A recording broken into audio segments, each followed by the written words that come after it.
One of the biggest criticisms that you'll hear, that I've heard about you as well, is that you're too tough. You're too hard, okay? As opposed to some other Kiruv organizations out there, maybe somebody like Chabad, right, who've done a lot of great things, but don't do it in the same approach as the rabbi. I've had several conversations with people about this. Chabad will pat you down. You're great, you're great, you're great. And hey, for some people it works.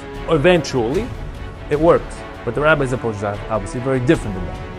I'll give you two answers to this question. First, I'll give you a parable, and then I will give you a story that actually happened. The parable is like this. There is a person who's trying very much to become a millionaire or a billionaire, but he makes $50,000 a year and he can barely pay his bills. Now he comes and he tries to re-educate Elon Musk how to make money.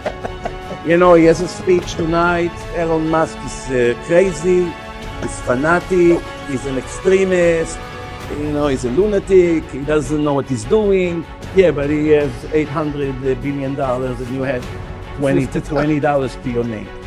All these hypocrites that come and criticize my style, if they would come one day and see the amount of emails I get and messages of how many people in the world are inspired and change their lifestyle from my lecture, they would bury themselves alive from shame that they even open their mouth. So you understand? And sometimes when I see the criticism, I don't know if to laugh or to cry, because both I should do. I should laugh about their stupidity, and I should cry about how can someone even think the way they think. That's the parable. Now the story that happens 25 years ago approximately, I used to give the lectures every Friday between 12 noon and 2 p.m. I was in a real estate office here. Before Shabbat? Before Shabbat, wow. Friday afternoon. I used to come from Muncie. I had one of the peer agents that worked there. I was able to meet him with his wife. And he invited me to the office. They had 46 guys and girls, all Israelis, all secular from Israel. They work in real estate here. And I came first week. I gave them a nice presentation, Torah and Science, proving the Torah is divine. The following week, I spoke about the purpose of life and the oral Torah. And then the third week, I spoke about Shabbat. You know, how you have to observe the Sabbath, not to desecrate it, how severe it is, it's a covenant with God, all the usual stuff that you heard from me over the years.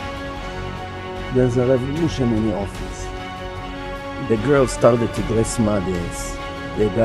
One guy was living with a non-Jewish girlfriend. He broke up with her, so it's against the law. One guy ordered tefillin, one guy cut his long hair, he had a long ponytail. They have mincha and arvit in the office. Wow. People asking questions about how to keep Shabbat. It's a revolution in the office in 3 weeks. The fourth week I came.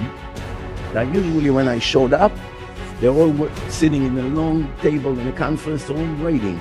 I come, I speak from 12 to 2, and I leave. Fourth week I came, I right away felt that something is off. I walked into the office, I see a few people on the phone, they don't look at me. That's strange, usually they're waiting in the conference room. I walked all the way, I come to the conference room, 5 guys sitting there, instead of 46. I asked the organizer, Shalom, his name, Shalom, what happened? What happened to them? They don't know there is a shiur? He said to me, no, they know, don't ask what happened. Last Friday, after we spoke about Shabbat, he said that according to Torah, someone that doesn't keep Shabbat is counted like a non-Jew. The entry to Judaism is Shabbat, and the punishment of Mechalel Shabbat is worse than the punishment of a murderer. It's a permanent cut for the soul. They were shaken up. Right after you left, 2 guys from Chabad walked in. 2 guys from Chabad walked in. And right away they started to ask them those questions, which you all know that it's written in the Torah. I'm not sitting and making up stuff, right? So they asked them, tell me, is it true that Mechalel Shabbat is like a non-Jew? Oh no, who told you such thing? Is it true it's a death penalty by stoning? Absolutely not. Is it true it's a permanent cut for the soul? God forbid, who speaks like that? You should not listen to them. God loves you. It doesn't matter what you do, if you keep, if you don't keep. All Jews go to heaven. There's no such thing, wicked Jews. There's no such thing, punishment.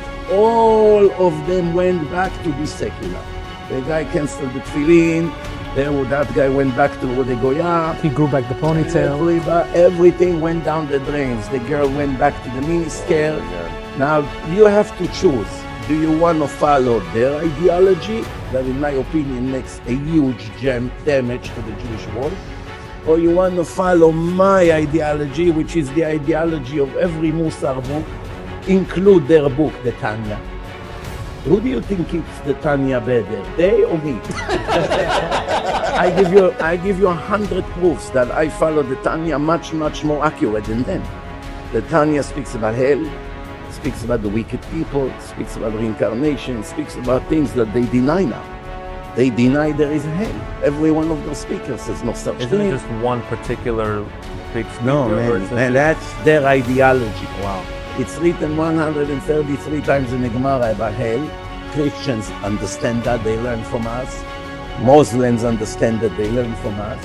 But people from our own nation trying to modify the truth of God. It's a shame. What are they trying to get? More donations? More popularity? More people to like you? So that's a very dangerous path. If they will continue with the way, another 2-3 generations, their entire group will go completely to become a different religion.